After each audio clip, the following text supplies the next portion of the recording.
E aqui é falado para nós sobre as nossas petições, que elas devem ser conhecidas diante de Deus. Você mesmo deve orar, você mesmo deve falar com Deus. As suas petições, tudo que você quer pedir, olha aí, é um tipo de oração, petição.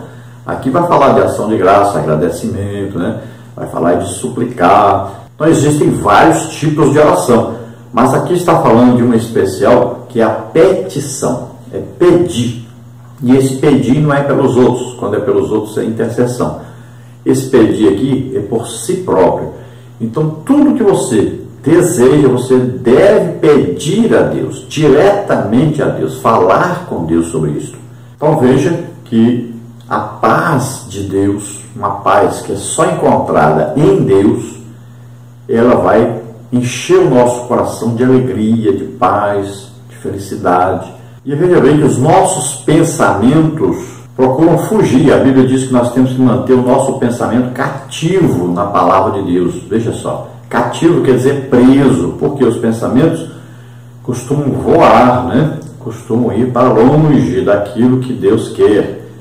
Então nós temos que controlar os nossos pensamentos para que os nossos pensamentos sejam bons. Veja que tipo de pensamento nós devemos ter. Aí está falando, olha aí, tudo que é verdadeiro, honesto, justo, puro, amável, de boa fama, se há alguma virtude e se há algum louvor, nisso pensai. Olha aí, só pensamento bom, pensamentos conduzidos, dirigidos pelo Espírito Santo, só coisa boa. Então nós temos que ver que tudo que é bom vem de Deus. Então devemos pensar nas coisas boas. E o apóstolo Paulo fala aqui uma coisa que poucas pessoas podem falar. Ele diz que tudo que viram nele, ouviram dele, né? Viram ele fazendo isso, tudinho. Pense nisso, faça isso.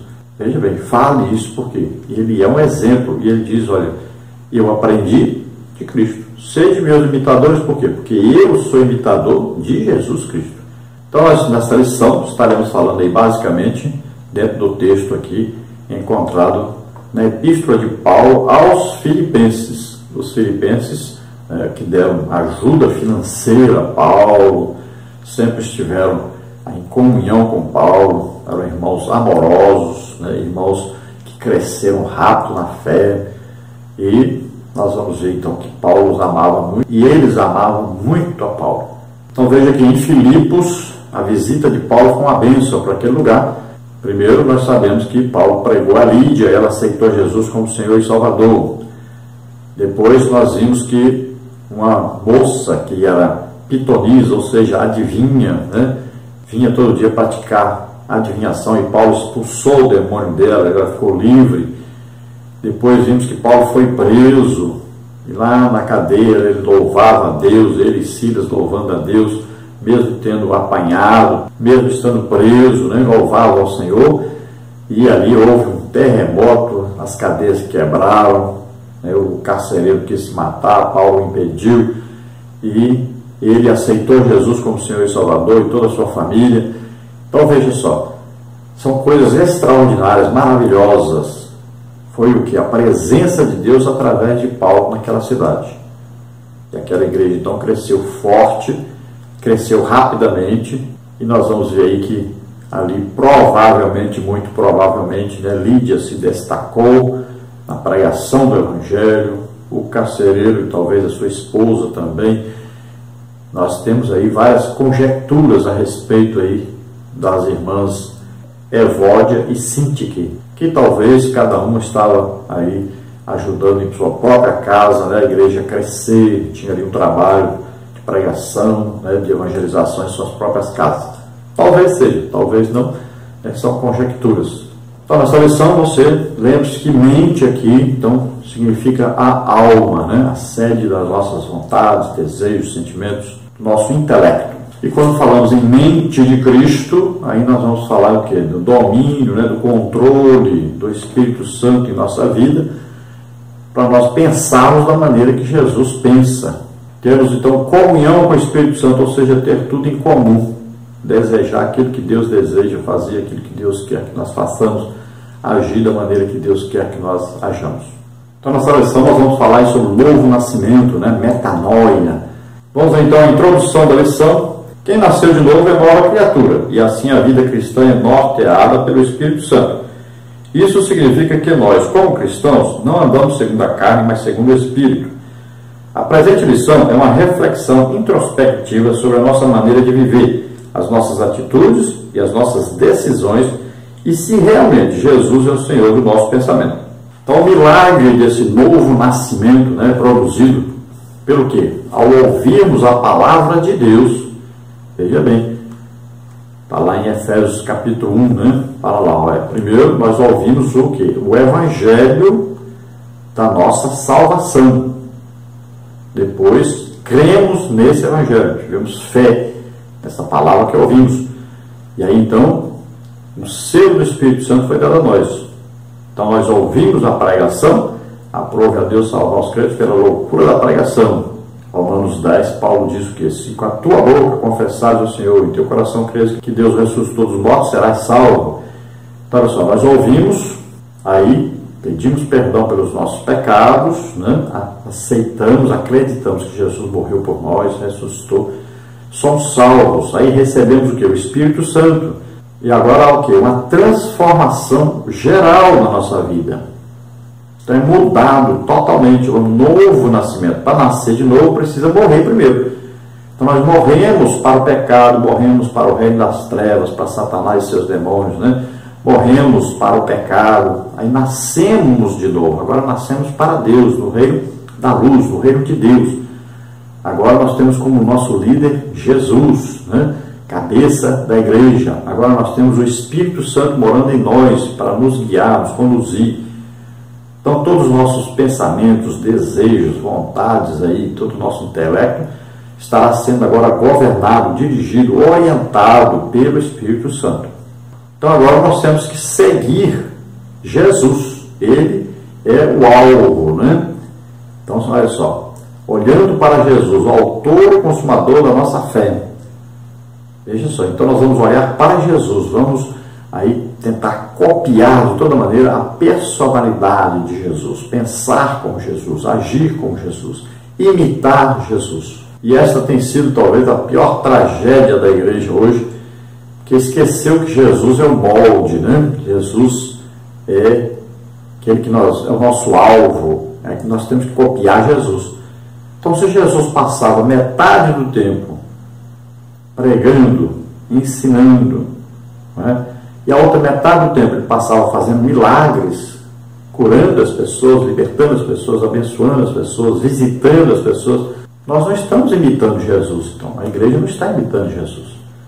Então, a igreja tem que ter essa presença poderosa do Espírito Santo, fazendo maravilhas na vida das pessoas, libertando as pessoas, curando as pessoas, ajudando as pessoas. Tópico 1, sobre a Epístola aos Filipenses. Filipos é uma colônia romana em uma das principais cidades da Macedônia. Paulo esteve na cidade por ocasião de sua segunda viagem missionária e ali fundou a primeira igreja europeia. Isso aconteceu na casa de uma empresária chamada Lídia, vendedora de púrpura, de Tiatira, O apóstolo Paulo deixou a cidade por causa das pressões locais, mas o relacionamento entre ele e os filipenses continuou. Cerca de 10 anos depois, Paulo escreveu de Roma a esses irmãos por volta do ano 62 ou 63 depois de Cristo. Então, vocês se lembram, quando apareceu a Paulo, o anjo disse: passa a Macedônia e ajuda-nos, E Paulo foi para lá, visitou a cidade de Filipos. Em Filipos aconteceram coisas maravilhosas, Então, Lídia, na beira do rio, ouviu a palavra de Deus. Deus abriu o coração de Lídia para ela ouvir atentamente a palavra de Deus. Ela ouviu, creu, aceitou Jesus como Senhor e Salvador, levou Paulo e Silas para a sua casa, ali tratou deles, ajudou-os, e ali eles começaram então uma igreja, fundaram uma igreja na casa de Lídia. Depois, vamos ver que Paulo e Silas, sempre indo à cidade, e uma jovem todo dia dizia: esses são servos do Deus Altíssimo, estão aqui para pregar a respeito da salvação. Todo dia ela fazia isso, até que o Espírito Santo deu ao Paulo o discernimento de espíritos, que é um dom, para ele enxergar que aquilo ali era de demônio. Então Paulo expulsou o demônio daquela jovem, ela ficou liberta. Por causa disso, Paulo foi preso, apanhou, e lá na cadeia, ele e Silas louvavam a Deus, mesmo tendo apanhado, mesmo estando aí preso. amarrados ali com correntes, mesmo assim louvavam ao Senhor, e houve um terremoto, né? As cadeias se abriram, ali as algemas se quebraram, as correntes se partiram, o carcereiro, com medo de ser morto, porque os presos estavam fugindo, ele achou que estava tudo fugindo, então quis se matar. Paulo impediu e pregaram o evangelho para ele, e ele se converteu, levou-os para sua casa, tratou deles, né? E ali nasceu uma nova igreja também, na casa do carcereiro. Então em Filipos a igreja nasceu assim, na casa de Lídia, na casa do carcereiro, e a igreja ali se desenvolveu, cresceu. E Paulo ali foi embora devido à perseguição que estava ali, não queriam saber dele, mas a igreja ali cresceu, realmente desenvolveu-se, talvez pelo trabalho de Lídia, né, que era muito conhecida, era vendedora de púrpura, conhecida na cidade, uma empresária, ela era lá da cidade de Tiatira, mas estava ali, morando ali em Filipos, e a esposa do carcereiro provavelmente se tornou também uma pregadora do evangelho, e nós sabemos que a igreja cresceu, e cresceu rápido, cresceu forte. Então olha só, que viram o poder de Deus em ação, né? Presenciaram coisas maravilhosas, e ali então a igreja desenvolveu. Paulo, depois, estando preso já em Roma, lá por volta do ano 60, 63, escreveu essa carta aos filipenses, e ele fala da alegria. Olha só, quando eles apanhavam, estavam presos, estavam alegres, e fala da alegria. Ele estava preso quando escreveu, agora de novo estava preso, e ele escreveu falando da alegria, mas não é a alegria de estar preso, né? Não é essa alegria humana. Ele está falando da alegria no Espírito Santo, a alegria de quem está com Deus, está sempre feliz, alegre, porque está na salvação, na comunhão com Deus, na comunhão com o Espírito Santo. Então, subtópico 1, a doutrina.